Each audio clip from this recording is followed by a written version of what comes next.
আমার মনে হয় ভালোবাসা প্রকাশের সবচেয়ে উত্তম মাধ্যম হচ্ছে ফুল। 6 মাস পর বাড়িতে আসছি। বাস থেকে নেমে সরাসরি চলে এলাম ফুলের দোকানে। অনেকে হয়তো বুঝতেই পারছেন ফুলের দোকানে কেন এসেছি। তোকে দেখেছি আমি হঠাৎ করে, তবু বলি, এতদিন পর এসেছি, সর্বপ্রথম তার সাথে তো দেখা করতেই হবে, ঝরে জমে আছে। আর এই জন্য ফুল তো লাগবেই। আমাকে একটা ফুল দিয়ে নিত। 2 টাকা দিয়ে তো ফুল পাওয়া যায় না। আচ্ছা, তোমার নাম কি? ঈশাজান সাফা। তুমি কোথায় থাকো? কার জন্য নিবা? আম্মুর জন্য। কার জন্য? আম্মুর জন্য। আম্মুর জন্য। আচ্ছা, কোনটা নিবা, এটা না এটা?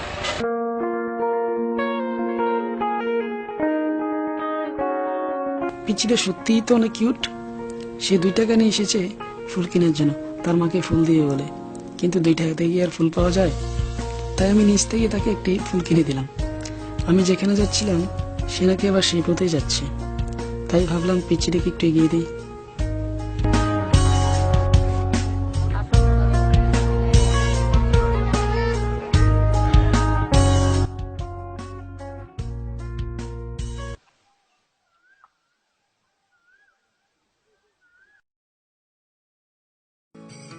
হ্যালো, কতক্ষণ ধরে ওয়েট করতেছি? 1 ঘন্টা হয়ে গেল তো, আর আসতে এতক্ষণ লেট লাগতেছে। আরে বাবা, আমি ঢাকা থেকে চিটাগাং গেছি শুধুমাত্র তোমার জন্য। আমি এখন পর্যন্ত বাসায় যাইনি, আর তুমি আমার জন্য এতটুকু ওয়েট করতে পারবে না?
আজ ইচ্ছে করে তোমার কোলে একটু মাথা রাখি, এই হৃদয় খানি উজাড় করে মা বলে ডাকি।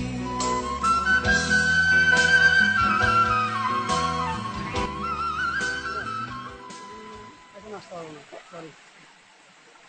হ্যাঁ, কোনো সমস্যা নাই, ভালো লাগতেছে না আমার। তুমি বাসা চলে যাও প্লিজ। না, কিছুই হয় না, ভালো লাগতেছে না আসলে। তুমি বাসায় যাও, পরে দেখা যায়, ঠিক আছে?